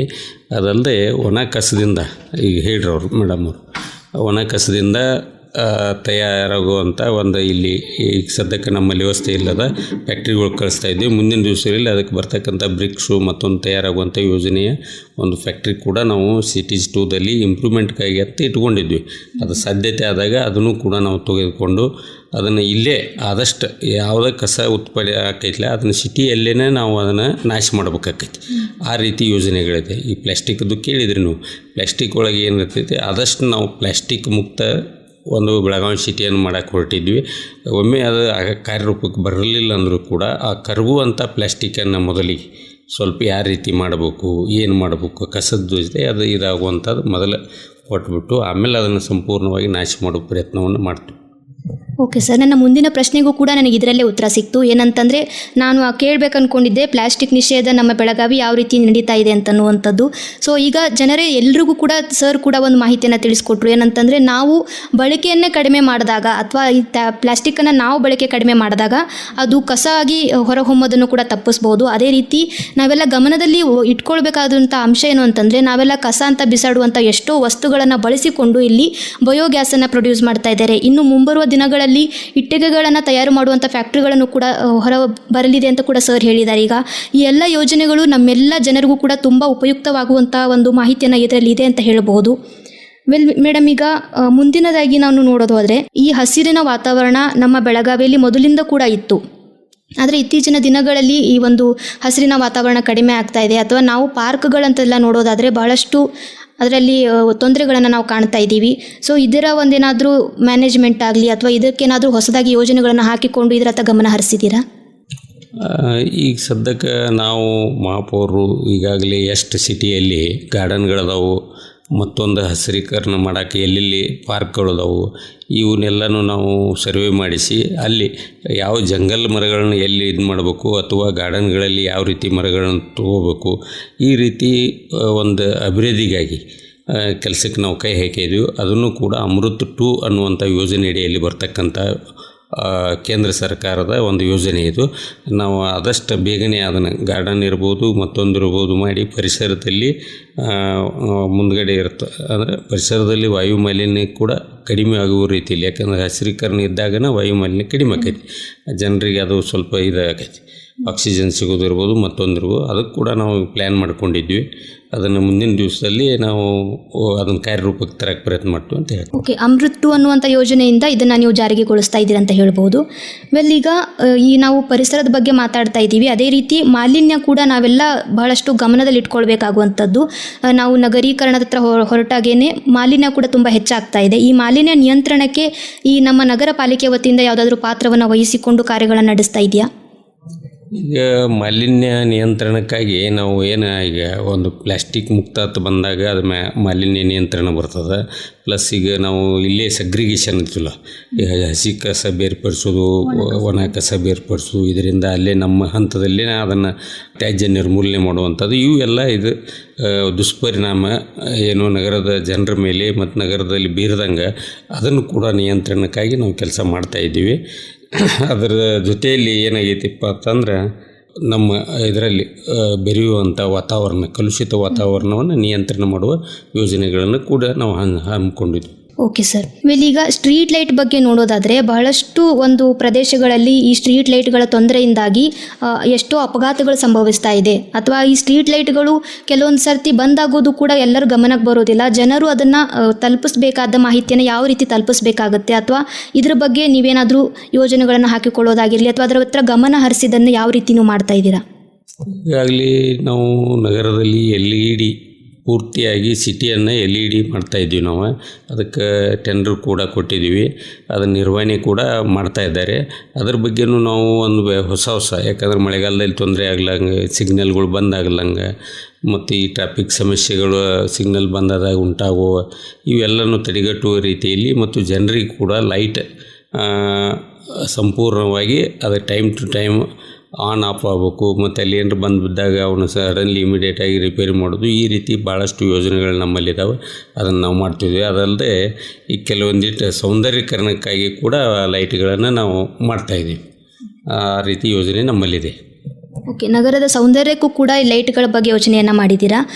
ಮೇಡಮ್, ಈಗ ಮುಂದಿನದಾಗಿ ಈ ಎಲ್ಲ ಯೋಜನೆಗಳಲ್ಲಿ ಬಡವರಿಗಾಗಿ ವಿಶೇಷವಾಗಿ ಏನಾದರೂ ಯೋಜನೆಗಳಿವೆಯಾ ಅನ್ನೋದನ್ನು ಕೂಡ ತಿಳಿಸ್ಬೇಕಾಗತ್ತೆ. ಈಗಾಗಲೇ ನಮ್ಮ ಮಹಾನಗರ ಪಾಲಿಕೆಯಲ್ಲಿ ಕೆಲವೊಂದು ಸ್ಕೀಮ್ಗಳು ಇರುತ್ತೆ, ಹೆಲ್ತ್ ಕಮಿಟಿಯಲ್ಲಿ ಸ್ಕೀಮ್ಗಳು ಬರ್ತಾ ಇರ್ತವೆ. ಹಾಗೆ ಈಗ ಬಡವರಿಗೆ ಜನಕ್ಕಂತೇಳಿ ಕೆಲವೊಂದು ಭಾಳ ಸ್ಕೀಮ್ ಇದಾವೆ. ಕಂಪ್ಯೂಟರ್ ವಿತರಣೆ ಆಗ್ಬೋದು, ಹೊಲಿಗೆ ಮಷಿನ್ ಆಗಿರ್ಬೋದು, ಈ ಥರ ಕೆಲವೊಂದು ಭಾಳ ಸ್ಕೀಮ್ಗಳಿದಾವೆ. ಅದ್ರ ಮುಖಾಂತರ ಕೂಡ ನಾವು ಬಡವರ ಜನರಿಗೆ ನಾವು ಅದನ್ನು ಕೊಡೋಕೆ ನಾವು ಇಚ್ಛೆ ಪಡ್ತೀವಿ. ಓಕೆ, ಸೊ ಬಹಳಷ್ಟು ಯೋಜನೆಗಳು ನಗರ ಪಾಲಿಕೆಯಿಂದ ಕೂಡ ಬರ್ತಾ ಇವೆ. ಎಲ್ಲರೂ ಕೂಡ ಇದನ್ನು ಗಮನದಲ್ಲಿಟ್ಕೊಂಡು ಯಾರೆಲ್ಲ ನೀಡಿ ಪೀಪಲ್ಸ್ ಇದ್ದಾರೆ, ಯಾರಿಗೆಲ್ಲ ಇದು ತಲುಪಲೇಬೇಕಾದಂಥ ಜನರಿದ್ದಾರೆ, ಅಂಥವರಿಗೆ ಈ ಮಾಹಿತಿಯನ್ನು ತಲುಪಿಸಿ ಅಂತ ಕೂಡ ನಿಮ್ಮ ಹತ್ರ ಕೇಳ್ಕೊಳ್ತಾ ಇದ್ದೀನಿ. ಬಹಳಷ್ಟು ಯೋಜನೆಗಳು ನಮ್ಮ ಸರ್ಕಾರದಿಂದ ಬರ್ತಾ ಇವೆ ಅನ್ನೋದನ್ನು ಗಮನದಲ್ಲಿಟ್ಕೊಳ್ಳಿ ಅಂತ ಹೇಳ್ತಾ ಇದ್ದೀನಿ. ಸರ್, ಈಗ ಮುಂದಿನ ಪ್ರಶ್ನೆ ಏನು ಅಂತಂದರೆ, ಈ ನಗರಾಭಿವೃದ್ಧಿ ಆಗಿರಲಿ ಅಥವಾ ನಮ್ಮ ದೇಶದ ಅಭಿವೃದ್ಧಿಯಲ್ಲಿ ಕೇವಲ ಅಧಿಕಾರಿಗಳು ಮಾತ್ರ ಅಲ್ಲ, ಜನರು ಕೂಡ ಅದಕ್ಕೆ ಬೆಂಬಲವನ್ನು ನೀಡಬೇಕಾಗ್ತದೆ. ಜನರ ಪಾಲು ಕೂಡ ಅಷ್ಟೇ ಇರ್ತದೆ ಅನ್ನೋದನ್ನು ನಾವು ಗಮನದಲ್ಲಿಟ್ಕೊಂಡು, ಈಗ ಜನರು ಏನಾದರೂ ನಿಮ್ಮ ಜೊತೆ ಕೈ ಜೋಡಿಸ್ಬೇಕಾಯಿತು ಅಥವಾ ನಿಮ್ಮ ಈ ಒಂದು ಕಾರ್ಯಕ್ರಮಗಳಲ್ಲಿ ಅವರು ಕೂಡ ಭಾಗಿಯಾಗಬೇಕು ಅಂತಂದರೆ ಯಾವ ರೀತಿ ಭಾಗವಹಿಸ್ಬೋದು ಸರ್? ಇಲ್ಲ, ನಾವು ಕೆಲವೊಂದು ಬಜೆಟ್ಗಳ ಸಂದರ್ಭದಲ್ಲಿ ಇಲ್ಲಿರ್ತಕ್ಕಂಥ ನಾಗರಿಕರಿಗೆ ಏನು ಸೌಲಭ್ಯ ಕೊಡಬೇಕಂತ ಆ ರೀತಿ ವಿವಿಧ ಸಂಸ್ಥೆಗಳ ಮುಖಾಂತರ ನಾವು ಪಡೆದಿರ್ತೀವಿ. ಅದೇ ರೀತಿ ಇಲ್ಲಿ ಸಿವಿಲ್ಸ್ ಇದರಲ್ಲಿ ಇವತ್ತು ಒಂದು ಪ್ಲಾಸ್ಟಿಕ್ ಯೋಜನೆ ಬೇರೆದವ್ರದ್ದು ಒಂದು ಪ್ರೈವೇಟ್ದವ್ರು ತಂದಿರು, ಅದನ್ನು ಎಷ್ಟು ಪ್ರಮಾಣದಲ್ಲಿ ಇರಬೇಕು, ಅದನ್ನ ಹೆಂಗೆ ಕರೆಸ್ಬೇಕಂತ ಹಂಗೆ ಹಂತವಾಗಿ ನಾವು ನಗರದಲ್ಲಿರ್ತಕ್ಕಂಥ ಎಕ್ಸ್ಪರ್ಟ್ಸ್ ಏನಿದಾರಲ್ಲ ಅವ್ರದ್ದು ಟೇಕ್ ಹೋಲ್ಡರ್ಸ್ ಅಂತೇಳಿ ಒಂದು ಇದನ್ನು ಮಾಡಿಕೊಂಡು ಅವ್ರ ಮುಖಾಂತರ ನಾವು ಸಜೆಷನನ್ನು ಪಡೆದು ಅದನ್ನು ಇಂಪ್ಲಿಮೆಂಟ್ ಆಗುವಂಗಿದ್ರೆ ಅಥವಾ ನಮ್ಮ ಮಹಾನಗರ ಪಾಲಿಕೆಯಲ್ಲಿ ಅಭಿವೃದ್ಧಿ ಸಲುವಾಗಿ ಸಹಾಯ ಆಗುವಂಗಿದ್ರೆ ಅವ್ರ ಕಡೆ ನಾವು ತೊಗೋತಾ ಬಂದಿದ್ವಿ, ಮುಂದಾದರೂ ತೊಗೋತೀವಿ. ಓಕೆ, ಸೊ ಈ ಮಹಾನಗರ ಪಾಲಿಕೆ ಅನ್ನೋದು ಕೇವಲ ಅಧಿಕಾರಿಗಳಿಂದ ಮಾತ್ರ ನಡೀತಾ ಇಲ್ಲ, ಜನರಿಂದ ಕೂಡ ನಡೀತಾ ಇದೆ. ಜನರು ಕೂಡ ಅದರಲ್ಲಿ ಭಾಗವಹಿಸಬೇಕು, ತಮ್ಮ ಅನುಭವಗಳನ್ನು ಅಥವಾ ತಮ್ಮ ಅನಿಸಿಕೆಗಳನ್ನು ಹಂಚಿಕೊಳ್ಬೇಕು ಅಂತ ಸರ್ ಕೂಡ ಹೇಳಿದ್ದಾರೆ. ಈಗ ಸೊ ಈ ಮುಂಬರುವಂಥ ಯೋಜನೆಗಳಲ್ಲಿ ನಿಮ್ಮ ಪಾಲು ಕೂಡ ಇರ್ತದೆ. ಸೊ ಹಾಗಾಗಿ ಅಧಿಕಾರಿಗಳು ಕರೆದಾಗ ನಿಮ್ಮ ಒಂದು ಹಸ್ತವನ್ನು ಚಾಚಿ ಅಂತ ಕೂಡ ಹೇಳ್ತಾ ಇದ್ದೀನಿ. ಸರ್, ಈಗ ಮುಂದಿನ ಬರುವಂಥ ಪ್ರಶ್ನೆ ಏನು ಅಂತಂದರೆ, ಇದರಲ್ಲೇ ಬರುವಂಥದ್ದು ಯುವಕರು ಕೂಡ ಜನಸಂಖ್ಯೆಯಲ್ಲಿ ಜಾಸ್ತಿ ಇದ್ದಾರೆ. ಯುವಕರು ಈ ಕೆಲಸಗಳಲ್ಲಿ ಜಾಸ್ತಿಯಾಗಿ ತೊಡಗಿಸ್ಕೊಳ್ಬಹುದು. ಸೊ ಅಂಥ ಯುವಕರಿಗೆ ಸಿವಿಕ್ ಆ್ಯಕ್ಟಿವಿಟಿಯಲ್ಲಿ ಜಾಸ್ತಿ ಇನ್ವಾಲ್ವ್ ಮಾಡಿಕೊಂಡ್ರೆ ಚೆನ್ನಾಗಿರುತ್ತೆ. ನಿಮ್ಮ ಅಭಿಪ್ರಾಯ ಅದರ ಬಗ್ಗೆ ತಿಳಿಸ್ಬೇಕು ಸರ್. ಇಲ್ಲಿ ಮಾಡರ್ನ್ ಸಿಟಿ ಮಾಡಲಿಕ್ಕೆ ಏನು ಯುವಕರು ಇರ್ಬೋದು, ಅಲ್ಲಿ ಸೀನಿಯರ್ಸ್ ಇರ್ಬೋದು, ಅವರು ಏನು ಸಜೆಷನ್ ಇರ್ತಿಲ್ಲ, ಅದ್ರ ಸಲುವಾಗಿ ನಾವು ಕೊಟ್ಟಾಗ ಅದನ್ನು ಅಳವಡಿಸುವಂಥ ಸ್ಕೀಮ್ಗಳು ನಮ್ಮಲ್ಲಿ ಅದಾವೆ. ಮತ್ತು ಅವರಿಗೆ ಕೆಲವೊಂದಿಷ್ಟು ಯುವಕರಿಗೆ ಮುಂದೆ ಹೋಗಲಿಕ್ಕೆ ನಮ್ಮಲ್ಲಿ ಕ್ರೀಡಾ ವತಿಯಿಂದ ಅವರಿಗೆ ಏನು ಖೇಲೋ ಇಂಡಿಯಾ ಥರ ನಮ್ಮಲ್ಲಿ ಕ್ರೀಡೆಗಾಗಿ ಮತ್ತೊಂದು ಕಂಪ್ಯೂಟ್ರು ಎಜುಕೇಷನ್ಸು ಪಡೆಯುವಂಥ ವಿದ್ಯಾರ್ಥಿಗಳಿಗೆ ಈ ರೀತಿ ಭಾಳಷ್ಟು ಯೋಜನೆಗಳಿದಾವೆ. ಅಂಥದ್ದು ನಮ್ಗೆ ನಜರಿಗೆ ಬಂದಾಗ ಅವ್ರಿಗೆ ನಾವು ತಲುಪಿಸೋ ಯೋಜನೆಗಳನ್ನು ಕೂಡ ಮಾಡ್ತಾ ಬಂದಿದ್ವಿ. ಆ ಸ್ಕೀಮ್ಗಳು ನಮ್ಮಲ್ಲಿ ಈಗಾಗಲೇ ಅದಾವೆ, ಸರ್ಕಾರದಿಂದ ಅದಾವು, ನಮ್ಮಲ್ಲಿ ಅದಾವು, ನಾವು ಇಟ್ಕೊಂಡಿದ್ವಿ, ಅದನ್ನು ನಾವು ಮಾಡ್ತಾಯಿದ್ವಿ. ಯುವಕರನ್ನ ನಾವು ನಮ್ಮ ಅಭಿವೃದ್ಧಿ ಸಲುವಾಗಿ ನಾವು ಇನ್ವಾಲ್ವ್ಮೆಂಟ್ ಮಾಡ್ಕೋತೀವಿ ಅಂತ ಹೇಳ್ತೀವಿ. ಓಕೆ, ಈಗ ಸರ್ ಹೇಳಿದ್ದಾರೆ ಬಹಳಷ್ಟು ಯುವಕರೇ ನಿಮ್ಮ ಒಂದು ಗಮನದಲ್ಲಿ ಬರಬೇಕಾಗಿದ್ದೇನಪ್ಪ ಅಂತಂದರೆ, ನಮ್ಮ ಮಹಾನಗರ ಪಾಲಿಕೆಯಿಂದ ಬಹಳಷ್ಟು ಯೋಜನೆಗಳು, ಬಹಳಷ್ಟು ಸೌಲಭ್ಯಗಳು ನಿಮಗಾಗಿ ಕಾಯ್ತಾ ಇವೆ. ನೀವುಗಳು ಬಂದು ಇದರೊಟ್ಟಿಗೆ ಕೈ ಜೋಡಿಸಿ ಆ ಒಂದು ಸೌಲಭ್ಯದ ಸಂಪೂರ್ಣವಾದಂತಹ ಉಪಯೋಗವನ್ನು ಪಡಿಬೇಕು ಅಂತ ಕೇಳ್ಕೊಳ್ತಾ ಇದ್ದೀನಿ. ವೆಲ್ ಮೇಡಮ್, ಈಗ ಈ ಎಲ್ಲ ಅಂಶಗಳನ್ನು ನೋಡೋದಾದರೆ ಇಲ್ಲಿ ಸರ್ ಹೇಳಿದ್ರು ಜನರ ಅಭಿಪ್ರಾಯ ಆಗಿರಲಿ ಅಥವಾ ಜನರ ಅನಿಸಿಕೆಗಳು ತುಂಬ ಇಂಪಾರ್ಟೆಂಟ್ ಆಗ್ತವೆ ಅಂತಂದು. ಸೊ ಅದೇ ರೀತಿ ಜನರ ಫೀಡ್ಬ್ಯಾಕ್ಗಳು ಬಂದಾಗ ಅದನ್ನು ಯಾವ ರೀತಿ ಕನ್ಸಿಡರ್ ಮಾಡ್ತೀರಾ ಮೇಡಮ್? ಈಗ ಮಹಾಪೌರಾಗಿ ಈಗ ಜನಗಳ ಸಮಸ್ಯೆ ಭಾಳ ಬರ್ತದೆ. ಒಂದು ಲೆಟ್ರ್ ಮುಖಾಂತರ ಕೊಡ್ತಾರೆ, ಇಲ್ಲಾಂದ್ರೆ ಡೈರೆಕ್ಟಾಗಿ ಬರ್ತಾರೆ, ಇಲ್ಲ ಮನೆ ಹತ್ರ ಬರ್ತಾರೆ, ಕಚೇರಿ ಹತ್ರ ಬರ್ತಾರೆ. ಈಗ ಯಾರಿಗೂ ಏನೂ ಇಲ್ಲ ಅಂತಂದಾಗೆ ಅದೇ ಥರ ನಾನಾಗಿನೂ ಹೇಳ್ತೀನಿ, ನನ್ನ ಕೈಲಿಂದ ಏನಾಗುತ್ತೆ ಅದು ಕೂಡ ಮಾತಾಡ್ತೀನಿ, ಹೇಳ್ತೀನಿ ಕೆಲಸ ಆಗುತ್ತಂತ. ಹಾಗಾಗಿ ಸೋಷಿಯಲ್ ಮೀಡಿಯಲ್ಲಿ ಕೂಡ ಬರುತ್ತೆ ಅವರ ಏನು ಸಮಸ್ಯೆ ಇದೆ. ಹಾಗೆ ನಮ್ಮ ಮಹಾನಗರ ಪಾಲಿಕೆಯಿಂದ ನಾವು ಕೂಡ ಏನು ಮಾಡಿದ್ದೀವಿ ಕೆಲಸನ ಅದು ಕೂಡ ಸೋಷಿಯಲ್ ಮೀಡಿಯಾದಲ್ಲಿ ಬರುತ್ತೆ. ಹೀಗಾಗಿ ನಾವು ಅದಕ್ಕೆ ಏನು ಉತ್ತರ ಕೊಡಬೇಕಾದ್ರೆ ನಾವು ಮೀಡಿಯಾದಿಂದ ಆಗ್ಬೋದು, ಸೋಷಿಯಲ್ ಮೀಡಿಯಾದಿಂದ ಆಗಿರ್ಬೋದು, ಇಲ್ಲ ಅಥವಾ ಲೆಟ್ರ್ ಮುಖಾಂತರ ಆದರೂ ನಾವು ಅದಕ್ಕೆ ಉತ್ತರ ಕೊಡ್ತೀವಿ. ಓಕೆ, ಸೊ ಪ್ರತಿಯೊಂದು ಅಭಿಪ್ರಾಯಗಳಾಗಿರಲಿ ಅಥವಾ ಅನಿಸಿಕೆಗಳಾಗಿರಲಿ, ಫೀಡ್ಬ್ಯಾಕ್ ಏನೇ ಬಂದರೂ ಯಾವುದೇ ಮೂಲಗಳಿಂದ ಬಂದರೂ ಕೂಡ ಅದನ್ನು ಸ್ವೀಕಾರ ಮಾಡ್ತೀವಿ ಅಂತ ಕೂಡ ಮೇಡಮ್ ಹೇಳಿದ್ದಾರೆ. ಈಗ ಅದೇ ರೀತಿ ಮೇಡಮ್, ಈಗ ನೀವು ಮಾತಾಡಬೇಕಾದ್ರೆ ಸೋಷಿಯಲ್ ಮೀಡಿಯಾ ಬಗ್ಗೆ ಹೇಳ್ತಾ ಇದ್ರಿ. ಸೊ ಈ ಸೋಷಿಯಲ್ ಮೀಡಿಯಾದಲ್ಲಿ ಮಹಾನಗರ ಪಾಲಿಕೆಗಳ ಯೋಜನೆಗಳ ಕುರಿತಾಗಿಯೂ ನೀವು ತಿಳಿಸ್ತೀರಾ, ಅದರಿಂದ ಜನರಿಗೆ ಆ ಮಾಹಿತಿಗಳು ಒಂದು ಸೌಲಭ್ಯವನ್ನು ಒದಗಿಸ್ಕೊಡ್ತಿದ್ದೀರಾ? ಹೌದು, ನಮ್ಮ ಮಹಾನಗರ ಪಾಲಿಕೆಯಿಂದ ನಾವು ಸೋಷಿಯಲ್ ಮೀಡಿಯಾಕ್ಕೂ ಕೂಡ ನಮ್ಮ ಮಹಾನಗರ ಪಾಲಿಕೆಯಿಂದ ಏನೇನು ಕೆಲಸ ಆಗಿದೆ, ಎಷ್ಟರ ಮಟ್ಟಿಗೆ ಆಗಿದೆ, ಬೆಳಗಾವಿ ಅಭಿವೃದ್ಧಿಗೆ ನಾವು ಏನು ಕೆಲಸ ಮಾಡಿದ್ದೀವಿ ಮಹಾನಗರ ಪಾಲಿಕೆಯಿಂದ, ಅದು ಕೂಡ ನಾವು ಸೋಷಿಯಲ್ ಮೀಡಿಯಾದಿಂದ ನಾವು ಸಂದೇಶನ ಕಳಿಸ್ತೀವಿ. Okay madam. ಸೊ ಮೇಡಮ್, ಈಗ ನೆಕ್ಸ್ಟ್ ಬರುವಂಥ ಪ್ರಶ್ನೆ ಏನು ಅಂತಂದರೆ, ಯಾವುದೇ ಸಾಮಾನ್ಯ ಮನುಷ್ಯರಾದರೂ ಕೂಡ ಪ್ರತಿದಿನ ನಾವು ಮಾಡುವಂಥ ಕೆಲಸಗಳಲ್ಲಿ ಬಹಳಷ್ಟು ಸವಾಲುಗಳನ್ನು ನಾವು ಎದುರಿಸ್ತಾ ಇರ್ತೀವಿ. ಈಗ ಆ್ಯಸ್ ಅ ಮೇಯರ್ ಆಗಿ ನೀವು ಕೆಲಸ ಮಾಡ್ತಾ ಇದ್ದೀರಾ. ಸೊ ಈ ಒಂದು ಸಂದರ್ಭದಲ್ಲಿ ನೀವು ಎದುರಿಸ್ತಿರುವಂಥ ಸಮಸ್ಯೆಗಳು ಯಾವುದು ಮುಖ್ಯವಾಗಿ? ಈಗ ನಾನು ಮೇಯರ್ ಆಗಿ ಅಂತಂದರೆ ಕೆಲವೊಂದು ಭಾಳ ಸಮಸ್ಯೆಗಳು ಜನರುಗಳು ತೊಗೊಂಡು ಬರ್ತಾರೆ. ಪ್ರತಿಯೊಂದು ಅವ್ರ ವಾರ್ಡ್ ಸಮಸ್ಯೆ ಆಗಿರ್ಬೋದು, ಅವ್ರ ಪರ್ಸ್ನಲ್ ಸಮಸ್ಯೆ ಕೂಡ ಆಗಿರ್ಬೋದು. ಹೀಗಾಗಿ ಮೇಯರ್ ಆಗಿ ಕೆಲವೊಂದು ಅವ್ರ ಬೇಡಿಕೆಗಳು ಕೂಡ ಇರ್ತವೆ. ಅದನ್ನು ನಾವು ಏನೇ ನಿಯಮಾನುಸಾರವಾಗಿ ನಮ್ಮ ಕಾನೂನು ಚೌಕಟ್ಟಲ್ಲಿ ಏನು ಬರುತ್ತೋ ಅದೇ ಥರ ನಾನು ಕೆಲಸ ಮುಂದುವರಿಸ್ತಾ ಇದ್ದೀನಿ. ಸೊ ಈಗ ಈ ಮಾತನ್ನು ಕೇಳಬೇಕಾದ್ರೆ ಇಲ್ಲಿ ಎಲ್ರಿಗೂ ಗೊತ್ತಿರುವಂಥದ್ದು, ಮನುಷ್ಯ ಯಾವುದೇ ಒಂದು ಫೀಲ್ಡಲ್ಲಿ ಕೆಲಸ ಮಾಡಲಿ ಅಥವಾ ಕೆಲಸ ಮಾಡದೇ ಮನೆಯಲ್ಲಿ ಕೂತಾಗೂ ಸಹ ಬಹಳಷ್ಟು ಸಮಸ್ಯೆಗಳನ್ನ ನಾವು ಎದುರಿಸ್ತಾ ಇರ್ತೀವಿ. ಆದರೆ ಮೇಯರ್ ಆಗಿ ಒಂದು ಮಹಾನಗರವನ್ನು ನಡೆಸ್ಕೊಂಡು ಹೋಗಬೇಕಾದ್ರೆ ಅವ್ರಿಗೆ ಬರುವಂಥ ಸಮಸ್ಯೆಗಳನ್ನು ಅವ್ರು ಯಾವ ರೀತಿ ಎದುರಿಸ್ತಾರೆ ಅಂತ ಅನ್ನೋದನ್ನು ಕೂಡ ಹೇಳಿದ್ರು. ಅದೇ ರೀತಿ ಸಮಸ್ಯೆಗಳು ಯಾವುದೇ ರೀತಿ ಆಗಿದ್ರೂ ಕೂಡ ಮುಕ್ತವಾಗಿ ಕೇಳ್ತಾರೆ, ಅದು ಮುಖ್ಯವಾಗಿರುವಂಥದ್ದು. ಯಾಕಂತಂದರೆ ಎಷ್ಟೋ ಜನ ಅಧಿಕಾರಿಗಳು ಇದನ್ನು ನಾವೇ ಕೇಳಬೇಕು ಅನ್ನುವಂಥ ಒಂದು ಅಸಡ್ಡೆಯನ್ನು ಕೂಡ ತೋರಿಸ್ತಾ ಇರ್ತಾರೆ. ಆದರೆ ಮೇಯರ್ ಮೇಡಮ್ ಹೇಳೋ ರೀತಿ ಸಮಸ್ಯೆಗಳು ಯಾವುದೇ ಇರಲಿ, ಜನರು ಬಂದು ನನ್ನ ಮುಂದೆ ಹೇಳಿದಾಗ ನಾನು ಅದನ್ನು ಮೊದಲು ಕೇಳ್ತೀನಿ, ಮುಕ್ತವಾಗಿ ಕೇಳಿ ಅದು ಕಾನೂನಿನ ಚೌಕಟ್ಟಿನ ಅಡಿಯಲ್ಲಿ ಅದಕ್ಕೆ ಒಂದು ಉತ್ತರವನ್ನು ಕೊಡೋದಾಗಿರಲಿ ಅಥವಾ ಅದರ ಪ್ರತಿಕ್ರಿಯೆ ಮಾಡೋದಾಗಿರಲಿ ಮಾಡ್ತೀನಿ ಅಂತ ಹೇಳಿದ್ರು. ಈ ಮಾತು ನಿಜವಾಗ್ಲೂ ತುಂಬ ಸಂತೋಷವನ್ನು ಕೊಟ್ಟಿದೆ ಮೇಡಮ್. ವೆಲ್ ಸರ್, ಈಗ ಅದೇ ರೀತಿ ಈ ಒಂದು ಪ್ರಶ್ನೆಗಳಲ್ಲಿ ಮುಂದಿನದಾಗಿ ಏನು ಅಂತಂದರೆ, ಬಜೆಟ್ ಮತ್ತು ನಿಧಿಗಳ ಕೊರತೆ ಸಾಮಾನ್ಯವಾಗಿ ಈ ಒಂದು ಅವಧಿಯಲ್ಲಿ ಕಾಡ್ತಾ ಇರಬಹುದು ಅಥವಾ ಆ ರೀತಿ ಸಮಸ್ಯೆಗಳು ಎದುರಾಗ್ತಿರ್ಬೋದು. ಅವುಗಳನ್ನು ಯಾವ ರೀತಿ ಎದುರಿಸ್ತಾ ಇದ್ದೀರಾ ಸರ್? ಈಗಾಗಲೇ ನಮ್ಮದೇ ಆದಂಥ ಒಂದು ಮಹಾನಗರ ಪಾಲಿಕೆಯ ಬಜೆಟ್ಗಳನ್ನು ಮಾಡ್ಕೊಂಡಿರ್ತೀವಿ ನಾವು. ಆ ಬಜೆಟ್ಗಳಲ್ಲಿ ಏನು ಸರ್ಕಾರದ ಸುತ್ತೋಲೆ ಪ್ರಕಾರ ಏನೇನು ಇಡಬೇಕಾಗಿತ್ತು ಅದನ್ನು ಹೊರತುಪಡಿಸಿ 40-60 ಹತ್ತಿರ್ತೈತೆ. ಅದನ್ನು ಬಿಟ್ಟು ನಮ್ಮ ಮಹಾನಗರ ಪಾಲಿಕೆ ಅಭಿವೃದ್ಧಿಗಾಗಿ ಏನೇನು ಮಾಡಬೇಕಾಗೈತಿ, ರಸ್ತೆ ಇರ್ಬೋದು, ಗಟ್ರಿ ಇರ್ಬೋದು, ಈಗ ನೀವು ಪಾರ್ಕ್ ಮತ್ತೊಂದು ಈ ರೀತಿ ಇವನ್ನೆಲ್ಲ ಹೊಂದಾಣಿಕೆ ಮಾಡಿ ಇಟ್ಟಿರ್ತೀವಿ. ಆಗಲೇ ಹೇಳಿದ್ರು ಮೇಡಮ್ ಅವರು, ಗುಂಡಿ ಮುಚ್ಚೋದು ಇಂಥದಕ್ಕೆಲ್ಲ ಏನೇನು ಖರ್ಚು ವೆಚ್ಚಗಳಾಗ್ತವೆ ಆ ರೀತಿ ಅವನ್ನ ಎಲ್ಲ ಹೆಡ್ ವೈಸ್ ಇಟ್ಟಿರ್ತೀವಿ. ಅದಲ್ಲದೆ ಕೆಲವೊಂದು ಆಪತ್ಕಾಲದಲ್ಲಿ ಮಾಡ್ತಕ್ಕಂಥ ಕೆಲಸ ಕಾರ್ಯಗಳಿಗೆ ಅದಕ್ಕೂ ನಾವು ಸಿಸ್ಟಮ್ದಲ್ಲಿ ಇಟ್ಕೊಂಡಿರ್ತೀವಿ. ಅದಲ್ಲದೆ ಮತ್ತು ಕೆಲವೊಂದಿಷ್ಟು ಈಗ ಕೋರ್ಟ್ದಿಂದ ಅವಾರ್ಡು ಮತ್ತೊಂದು ಈ ರೀತಿ ಎಲ್ಲ ಬಂದಾಗ ಕೂಡ ತೊಗೊಳಕ್ಕೆ ಅವಕಾಶಗಳಿರ್ತಾವೆ. ಅದನ್ನು ಕೂಡ ನಾವು ಇಲ್ಲಿ ಮಾಡಿ ಇಟ್ಕೊಂಡಿರ್ತೀವಿ. ಅದಲ್ಲದೆ ವಂತಿಕೆ ಸರ್ಕಾರಕ್ಕೆ ತುಂಬಬೇಕಾದ್ದು ಮತ್ತೊಂದು ಈ ರೀತಿ ಎಲ್ಲ ಬಂದದಕ್ಕೂ ನಾವು ಏನು ರೀತಿ ಬಜೆಟ್ ಮಾಡಬೇಕು, ಸ್ಯಾಲ್ರಿ ಬಜೆಟ್ ಏನು ಮಾಡಬೇಕು, ಯಾವ ರೀತಿ ಮಾಡಬೇಕು, ಇವನ್ನೆಲ್ಲ ಯೋಜನೆಗಳು ನಮ್ಮಲ್ಲಿ ಮೊದಲಿಂದ ಬಂದದ. ಈಗ ನಾವು ಬಂದ ಮೇಲೂ ಅತಿ ಅಚ್ಚುಕಟ್ಟಾಗಿ ಮಾಡಿ ಅಭಿವೃದ್ಧಿ ಸಲುವಾಗಿ ಭಾಳಷ್ಟು ದುಡ್ಡುಗಳನ್ನು ನಾವು 3-4 ಪಟ್ಟು ವಾರ್ಡ್ ಅಭಿವೃದ್ಧಿಗೆ ಕೊಡ್ತಾ ಇದ್ದೀವಿ. ಅದು ನಮ್ಮ ಬೆಳಗಾವಿಗೆ ಇರ್ತಕ್ಕಂಥ ನಮ್ಮ ಭಾರತೀಯ ಜನತಾ ಪಕ್ಷಕ್ಕೂ ಮತ್ತು ನಮ್ಮೆಲ್ಲ ಕಾರ್ಪೊರೇಟ್ರು ಕೂಡ ಹೆಮ್ಮೆ ಪಡುವ ಹಾಗೆ ನಾವು ಬಜೆಟನ್ನು ತಯಾರು ಮಾಡಿದ್ದೀವಿ. ಓಕೆ, ದುಡ್ಡು ಬರೋದು ಮಾತ್ರ ಅಲ್ಲ, ಅದಕ್ಕೊಂದು ಲೆಕ್ಕ ಹಾಕಿಟ್ಟು ಅದು ಯಾವ ರೀತಿ ವ್ಯಯಿಸ್ಬೇಕು ಅನ್ನೋದು ಕೂಡ ಬಹಳ ಚಾಣಾಕ್ಷತೆಯಿಂದ ಮಾಡಬೇಕಾಗ್ತದೆ. ಈ ರೀತಿ ನಡೆದಾಗ ಮಾತ್ರ ಅಭಿವೃದ್ಧಿ ತಂತಾನೆ ಸಾಗ್ತಾ ಹೋಗ್ತದೆ ಅಂತ ಹೇಳ್ಬೋದು. ಆ್ಯಂಡ್ ಸರ್ ಮತ್ತು ಮೇಡಮ್ ಹೇಳಿರುವಂಥ ಎಲ್ಲ ಯೋಜನೆಗಳು ಮತ್ತು ಅದೇ ರೀತಿ ಅವರು ಆ ಯೋಜನೆಗಳಿಗೆ ಬಳಸ್ತಾ ಇರುವಂಥ ದುಡ್ಡಿನ ಬಗ್ಗೆ ಅಥವಾ ಅವರು ಖರ್ಚು ವೆಚ್ಚವನ್ನು ನಿಭಾಯಿಸ್ತಿರುವಂಥದ್ದನ್ನು ನೋಡಿದ್ರೂ ಕೂಡ ಬಹಳ ಸಂತೋಷ ಮತ್ತು ಸಮಾಧಾನವನ್ನು ತರುವಂಥ ವಿಷಯವಿದಾಗಿದೆ. ಈಗ ಮುಂದಿನದಾಗಿ ಸ್ಮಾರ್ಟ್ ಸಿಟಿ ಕಾನ್ಸೆಪ್ಟ್ ಬಗ್ಗೆ ನಿಮ್ಮ ಅಭಿಪ್ರಾಯ ಏನು ಮತ್ತು ಅದರ ಕುರಿತಾಗಿ ಹೊಸ ಯೋಜನೆಗಳು ಅಥವಾ ಕಾರ್ಯಗಳೇನಾದರೂ ಜಾರಿಯಲ್ಲಿ ಬರ್ತಾ ಇವೆಯಾ? ಈಗಾಗಲೇ ನಾವು ಸ್ಮಾರ್ಟ್ ಸಿಟಿ ಬಗ್ಗೆ ಹೇಳ್ಕೊಳ್ಳಿಕ್ಕೆ ಭಾಳ ಹೆಮ್ಮೆಯ ಸಂಗತಿ ಅಂತ ಹೇಳ್ತೀನಿ. ಕರ್ನಾಟಕದಲ್ಲಿ ಬರುವಂಥ 7 ಮಹಾನಗರ ಪಾಲಿಕೆಯ ಪೈಕಿ ನಮ್ಮ ಬೆಳಗಾವಿ ಇವತ್ತು ಸ್ಮಾರ್ಟ್ ಸಿಟಿ ವರ್ಕ್ ಭಾಳ ಚೆನ್ನಾಗಿ ಆಗಿದೆ ಅಂಥೇಳಿ ಸ್ಮಾರ್ಟ್ ಸಿಟಿಗೆ ಈಗ ಮತ್ತು ನಮ್ಮ 2ನೇ ಯೋಜನೆ ಆದಂಥ ಸ್ಮಾರ್ಟ್ ಸಿಟೀಸ್ 2 ಅನ್ನುವಂಥ ಯೋಜನೆ ಕೂಡ ಲಭಿಸಿದೆ. ಯಾಕಂದರೆ ಇದನ್ನು 7 ಮಹಾನಗರಕ್ಕೆ ಕಂಪೇರ್ ಮಾಡಿ ಕೊಟ್ಟಂಥ ಕೊಡುಗೆ ಇದು ಸಾಕಷ್ಟು ಈ ಯೋಜನೆಗಳ ಸಿಗಬೇಕಾದ್ರೆ ಭಾಳಷ್ಟು ಅಧ್ಯಯನ ಮತ್ತೊಂದು ಇಂಥ ಎಲ್ಲ ತಂಡಗಳನ್ನು ಮಾಡಿರ್ತಾರೆ.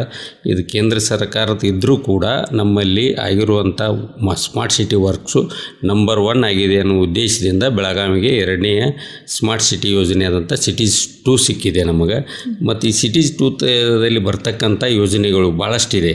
ಇದು ಸ್ಯಾನಿಟೈಸರ್ಗೆ ಸಂಬಂಧಪಟ್ಟಂಥ ಯೋಜನೆಗಳಿದೆ. ಅದನ್ನು ಕೂಡ ನಾವು ಈಗ ಪ್ಲ್ಯಾನ್ ಮಾಡಿ ಅಪ್ರೂವಲ್ ಮಾಡಿ ಕಳಿಸಿದ್ವಿ. ಅದು ಕೇಂದ್ರಕ್ಕೆ ಹೋಗ್ತಾ ಇದೆ.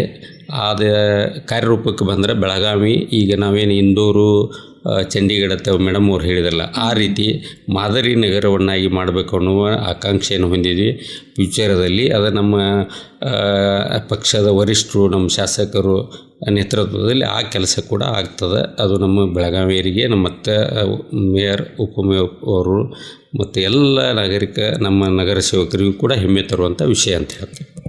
ನಿಜವಾಗಿಯೂ ಸರ್, ಈಗ ಈ ವಿಷಯ ನಿಜವಾಗಿಯೂ ನಾವೆಲ್ಲ ಬೆಳಗಾವಿಯರಿಗೂ ಕೂಡ ಒಂದು ಹೆಮ್ಮೆ ತರುವಂಥ ವಿಷಯ. ಏನಪ್ಪ ಅಂತಂದರೆ ನಾವು ಈ ಸ್ಮಾರ್ಟ್ ಸಿಟಿ ಅನ್ನುವಂಥ ಫಸ್ಟ್ ರೌಂಡಲ್ಲಿ ಸೆಲೆಕ್ಟ್ ಆಗಿದ್ದೀವಿ, ಸೆಕೆಂಡ್ ರೌಂಡಿಗೆ ಹೋಗ್ತಾ ಇದ್ದೀವಿ ಅನ್ನೋದು ಕೂಡ ತುಂಬ ಒಂದು ಹೆಮ್ಮೆಯ ಒಂದು ಸಂಗತಿ ಅಂತ ಹೇಳ್ಬೋದು. ವೆಲ್ ಸರ್, ಈಗ ಬೆಳಗಾವಿ ಬಗ್ಗೆ ಇನ್ನಷ್ಟು ಮಾತಾಡೋದಾದರೆ ನಾವೀಗ ಸ್ಮಾರ್ಟ್ ಸಿಟಿ ಬಗ್ಗೆ ಎಲ್ಲ ಮಾತಾಡಿದ್ದೀವಿ.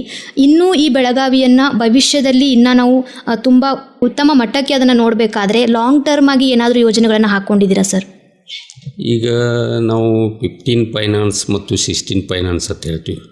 ಇದು ಯಾವ ಅಭಿವೃದ್ಧಿ ಕೆಲಸಗಳನ್ನು ಮಾಡ್ತೀವೋ ಆ ಆಧಾರದ ಮೇಲೆ ಕೇಂದ್ರ ಸರ್ಕಾರದ ಯೋಜನೆ ಮತ್ತು ರಾಜ್ಯ ಸರ್ಕಾರ ಕೂಡಿ ಇದನ್ನು ಆಯ್ಕೆ ಮಾಡುವಂಥ ಒಂದು ಪ್ರಕ್ರಿಯೆ.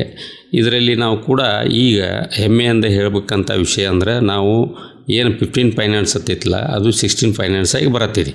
ಅಂದರೆ ನಾವು ಆಲ್ಮೋಸ್ಟ್ ಡೆವಲಪ್ಮೆಂಟನ್ನು ಡಬಲ್ ರೀತಿಯಲ್ಲಿ ನಾವು ಮಾಡಿದ್ವಿ ಅನ್ನೋ ಉದ್ದೇಶಕ್ಕಾಗಿ 18 ಕೋಟಿ ಇದ್ದುದು ಇವತ್ತು 34 ಕೋಟಿವರೆಗೆ ನಮಗೆ ಅನುದಾನ ಬರ್ತಾಯಿದೆ. ಆ ಯೋಜನೆ ಬರಬೇಕಾದ್ರೆ ನಮ್ಮಲ್ಲಿ ಡೆವಲಪ್ಮೆಂಟ್ ಆದದ್ದನ್ನು ಸರ್ವೆ ಮಾಡಿಬಿಟ್ಟು ಕೊಡ್ತಾ ಇದ್ದಾರೆ.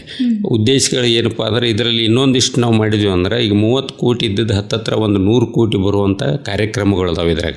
ಈಗ ನಾವು MLTC ಹೇಳಿದೆ ನಾವು ಇದರಲ್ಲಿ ಎಲ್ಲಿ 70 MLTC ಎಲ್ಲರ ವಾರದಲ್ಲಿ ಒಂದು ಪ್ಲಾಟ್ ತಯಾರಾಗ್ತಾಯಿದೆ. ಅದು ಸ್ಟಾರ್ಟ್ ಆತಂದ್ರೆ ಈ ನೀರವನ್ನು ಡ್ರೈನೇಜ್ ಮುಖಾಂತರ ಹೋಗುವ ನೀರನ್ನು ಈಗ ನಾವು ಇದರಲ್ಲಿ ಗುಜರಾತ್ದಲ್ಲಿ ನೋಡಿದ್ರೆ ಅದನ್ನು ಕುಡಿಯೋಕ್ಕೆ ಸಹಿತ ಬಳಸ್ಬೋದು. ಆ ರೀತಿ ಒಂದು ಸ್ವಚ್ಛತೆ ಅಂದರೆ ನಾವು ಈಗ ಸದ್ಯ ಕುಡಿಯೋಕ್ಕೆ ಬಳಸ್ತಾ ಇಲ್ಲ, ಬಟ್ ನಾವು ಡ್ರೈನೇಜ್ಗೂ ಮತ್ತು ಗಾರ್ಡನ್ಗಳಿಗೆ ಮತ್ತು ರೈತರಿಗೆ ಕೊಡುವಂಥ ಯೋಜನೆ ಬರ್ತದೆ. ಅದರಿಂದ ಪರಿಸರ ಮತ್ತೊಂದು ನಾಶ ಆಗೋದಿರ್ಬೋದು, ಇದೆಲ್ಲ ತಡೆಗಟ್ಟುವಂಥ ಯೋಜನೆ ಐತಿ. ಅದು ಸುಮಾರು 1100 ಕೋಟಿ ತಗಲ್ತಿದೆ ಅನ್ನುವಂಥ ಅಂದಾಜಿನ ಮೇಲೆ ಅದನ್ನು ಕೂಡ ನಾವು ಪ್ಲ್ಯಾನ್ ಮಾಡ್ತಾಯಿದ್ವಿ. ಮುಂಬರುವ ದಿನಗಳಲ್ಲಿ ನಮ್ಮ ಶಾಸಕರ ನೇತೃತ್ವದಲ್ಲಿ ಆಗಲೇ ಹೇಳಿದೆ ನಾನು, ಅದನ್ನು ಕೇಂದ್ರಕ್ಕೆ ಒಯ್ದು ಆ ಒಂದು ಉದ್ದೇಶವನ್ನು ನಾವು ನಗರಕ್ಕೆ ಮಾಡಿಕೊಡಬೇಕು, ನಮ್ಮ ಪ್ರೇಡದಾಗ ಆಗಬೇಕು ಅನ್ನುವ ಒಂದು ಪ್ರಮುಖ ಆಕಾಂಕ್ಷೆ ನಮ್ಮದು. ಅದರಿಂದ ಎಲ್ಲ ಇಂಡಸ್ಟ್ರಿಗಳಿಗೂ ಚೆನ್ನಾಗಿರ್ತದೆ, ನಮ್ಮ ಸಿಟಿಗೂ ಚೆನ್ನಾಗಿರ್ತದೆ ಅನ್ನೋ ಒಂದು ಮಹತ್ವಾಕಾಂಕ್ಷಿ ಯೋಜನೆ ಆಗಿದೆ. ಅದಕ್ಕೆ ನಾವು ಬೆನ್ನು ಹತ್ತಿದ್ವಿ. ಮುಂದಿನ ದಿವಸದಲ್ಲಿ ಅದನ್ನ ಮಾಡೇ ನಾವು ತೀರ್ತೀವಿ ಅನ್ನುವಂಥ ಮಟ್ಟದಲ್ಲಿ ನಾವು ಚಾಲೆಂಜಾಗಿ ತೊಗೊಂಡಿದ್ವಿ. ಅದನ್ನು ಈಗಾಗಲೇ ನಾವು ಮಹಾಪೌರ ನೇತೃತ್ವದಲ್ಲಿ ಒಂದು ಸಭೆಯನ್ನು ಕೂಡ ಮಾಡಿದ್ವಿ. ಇನ್ನು ಮುಂದಿನ ದಿವಸದಾಗ ಒಂದು ಸಭೆ ಮಾಡಿ ನಾವು ಮಾಡುವಂಥ ಕೆಲಸ ಮಾಡ್ತೀವಿ. ಓಕೆ, ಈ ಲಾಂಗ್ ಟರ್ಮ್ ಆಗಿರುವಂಥ ಯೋಜನೆಯನ್ನು ಯೋಚನೆ ಮಾಡ್ತಾ ಹೋದರೆ ನಮ್ಮೆಲ್ರಿಗೂ ತುಂಬ ಒಂದು ರೀತಿ ಹೆಮ್ಮೆ ಅಂತ ಹೇಳ್ಬೋದು, ಅಥವಾ ನಮ್ಮ ಬೆಳಗಾವಿಯನ್ನು ನಾವು ಉನ್ನತ ಮಟ್ಟದಲ್ಲಿ ನೋಡ್ಬೋದು ಅಂತ ಕೂಡ ಹೇಳ್ತಾ ಇದ್ದೀನಿ. ಇದೆಲ್ಲ ನಮ್ಮ ಬೆಳಗಾವಿಯ ಜನರಿಗೆ ಒಂದು ಹೆಮ್ಮೆಯ ವಿಷಯ ಅಂತ ಕೂಡ ಹೇಳ್ತಾ ಇದ್ದೀನಿ. ವೆಲ್ ಮೇಡಮ್, ಈಗ ನನ್ನ ಕಡೆಯ ಪ್ರಶ್ನೆ ಏನಪ್ಪ ಅಂತಂದರೆ, ನಿಮ್ಮಿಬ್ಬರಿಗೂ ಕೂಡ ಈ ನಮ್ಮ ಕೇಳುಗರಿಗೆ ಅಥವಾ ಈ ಜನರಿಗೆ, ಬೆಳಗಾವಿಯ ಜನರಿಗೆ ಏನಾದರೂ ಸಂದೇಶಗಳನ್ನು ಅಥವಾ ಕಿವಿ ಮಾತುಗಳನ್ನ ಹೇಳಬೇಕು ಅಂತ ಬಯಸ್ತಿದ್ದೀರಾ? ಈಗಾಗಲೇ ನಮ್ಮ ಬೆಳಗಾವಿ ಜನತೆಗೆ ನಾನು ಕೇಳ್ಕೋದೇನಂತಂದರೆ, ನಾವು ಕೂಡ ನಮ್ಮ ಅವಧಿಲಿ ನಮ್ಮ ಅಧಿಕಾರದಲ್ಲಿ ನಮ್ಮ ಅಧಿಕಾರಿಗಳನ್ನ ಕರ್ಕೊಂಡು, ಹಾಗೆ ನಮ್ಮ ಕಾರ್ಪೊರೇಟರ್ಸನ್ನು ಅವರೆಲ್ಲರನ್ನೂ ಜೊತೆಗೂಡಿ ಎಲ್ಲರನ್ನೂ ವಿಶ್ವಾಸದಲ್ಲಿ ತೊಗೊಂಡು 58 ನಗರ ಸೇವಕರು ಪ್ಲಸ್ ನಾಮನಿರ್ದೇಶಕ ಸದಸ್ಯರು ಕೂಡ ಅವ್ರನ್ನೆಲ್ಲರನ್ನೂ ನಾನು ವಿಶ್ವಾಸದಲ್ಲಿ ತೊಗೊಂಡು ಕೆಲಸ ಮಾಡ್ತಾಯಿದ್ದೀನಿ. ಹಾಗೆ ನಮ್ಮ ಶಾಸಕರು, ಹಾಗೆ ನಮ್ಮ ಭಾರತೀಯ ಜನತಾ ಪಾರ್ಟಿ ಎಲ್ಲ ಮುಖಂಡರು, ಎಲ್ಲ ಕಾರ್ಯಕರ್ತರು ಎಲ್ಲರನ್ನೂ ನಾನು ವಿಶ್ವಾಸದಲ್ಲಿ ತೊಗೊಂಡು ಕೆಲಸ ಮಾಡ್ತಾಯಿದ್ದೀನಿ. ಅದೇ ಥರ ಈಗ ಬರುವಂಥ ದಿವಸಲ್ಲಿ ಈಗ ಬೆಳಗಾವಿ ಉನ್ನತ ಮಟ್ಟ ಹಾಗೆ ಅಭಿವೃದ್ಧಿ ಕೆಲಸಕ್ಕೆ ಎಲ್ಲರೂ ನಾವು ಸಹಕಾರ ಮಾಡ್ತಾಯಿದ್ದೀವಿ. ಹಾಗೆ ಕೂಡ ನಾನು ಜನತೆಗೂ ನಾನು ಮನವಿ ಮಾಡ್ಕೊತೀನಿ, ನೀವು ಕೂಡ ಸಹಕಾರ ಮಾಡಿರಿ. ಏನೋ ಒಂದು ಪ್ರಾಬ್ಲಮ್ ಇದ್ದರೆ, ಏನೋ ಸಮಸ್ಯೆ ಇದ್ದರೆ ನಮ್ಮ ಕಚೇರಿಗೆ ಬಂದು ಮನವಿ ಕೊಡ್ಬೋದು. ನಾವು ಕೂಡ ಪ್ರಾಮಾಣಿಕವಾಗಿ ಅದನ್ನು ನಾವು ಎಲ್ಲರೂ ಕೂಡಿ, ಎಲ್ಲ ಮುಖಂಡರು ಕೂಡಿ ನಾವು ಕೆಲಸ ಮಾಡ್ತೀವಿ ಅಂತ ಈ ಸಂದರ್ಭ ಹೇಳಕ್ಕೆ ಇಷ್ಟಪಡ್ತೀನಿ. ಬೆಳಗಾವಿ ಮಹಾಜನತೆಗೆ ನಾನೇನು ವಿನಂತಿ ಮಾಡ್ತಾ ಇದ್ದೀನಿ, ಈಗಾಗಲೇ ನಮ್ಮ ಮಹಾಪೌರು ಕೂಡ ವಿನಂತಿ ಮಾಡಿದ್ದಾರೆ. ಏನೋ ಸಮಸ್ಯೆಗಳಿದ್ರು ನಮಗೆ ಬಂದು ಮಾತಾಡ್ರಿ.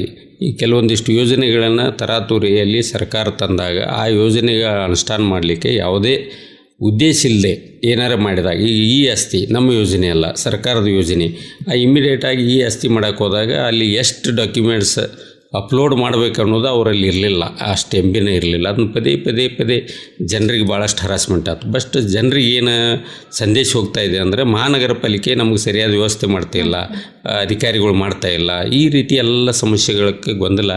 ಅದರ ಹಿಂದೆ ಪೂರ್ವ ನಿಯೋಜಿತ ಯೋಜನೆಗಳಿದ್ದರೆ ಅವು ಎಲ್ಲ ಸಕ್ಸಸ್ ಆಕ್ಕವು. ಅದಲ್ಲದೆ ಈಗ ಸೆನ್ಸೇಷನ್ ಅಂತ ಬಂದದ್ದು, ಸೆನ್ಸೇಷನ್ ಅಂದರೆ ಎಲ್ಲ ಅಧಿಕಾರಿಗಳನ್ನ ಅಲ್ಲಿ ಹಾಕಿದ್ದಾರೆ. ಬಟ್ ಅದು ಟ್ಯಾಕ್ಸ್ ಕಲೆಕ್ಷನ್ ಆಗ್ತಾಯಿಲ್ಲ ಅಭಿವೃದ್ಧಿ ಸಲುವಾಗಿ. ಇವೆಲ್ಲ ಈ ಯೋಜನೆಗಳು ಪೂರ್ವ ನಿಯೋಜಿತವಾಗಿರಬೇಕು.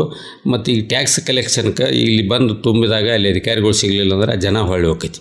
ಹಂಗೆ ಆಗಬಾರ್ದತ್ತ. ಅದನ್ನು ನಾವು ಅಂದರೆ ಕಂಪ್ಯೂಟ್ರೀಕರಣ, ತಾವು ಎಲ್ಲೇ ಇರಲಿ ಅಲ್ಲೇ ಕೂಡ ಅದನ್ನು ತುಂಬೋದು. ಈ ರೀತಿ ಸರಳೀಕರಣ ಮಾಡೋಕೆ ಹೊಂಟಿದ್ದೀವಿ ನಾವು.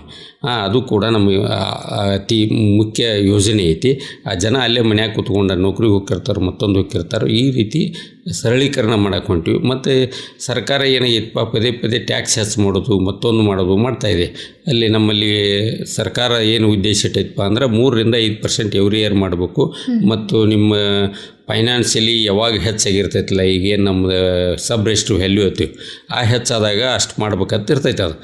ಅದು ಇರ್ತದೆ, ಇದು ಇರ್ತದೆ. ಅದಕ್ಕೆ ಇದು ಸರ್ಕಾರದ ಮಾಡಿದ ಇವನ್ನೆಲ್ಲ ಪಾಲಿಸ್ಬೇಕಾಕೈತಿ. ಅದ್ರ ವಿರುದ್ಧ ಹೋದ್ವಿ ಅಂದರೆ ಏನಾಗೈತಪ್ಪ ಅಂದ್ರೆ ನಾವು ಸರ್ಕಾರದ ವಿರುದ್ಧ ಹೋಗಕ್ಕೆ ಬರಲ್ಲ. ತೆರಿಗೆ ಲಾಸತ್ ಅನ್ನುವಂಥ ನಮ್ಮ ಒಂದು ಆಪಾದನೆ ಮೇರೆಗೆ ನಮ್ಮನ್ನು ಬರ್ಕಾಸು ಮಾಡ್ಬೋದು.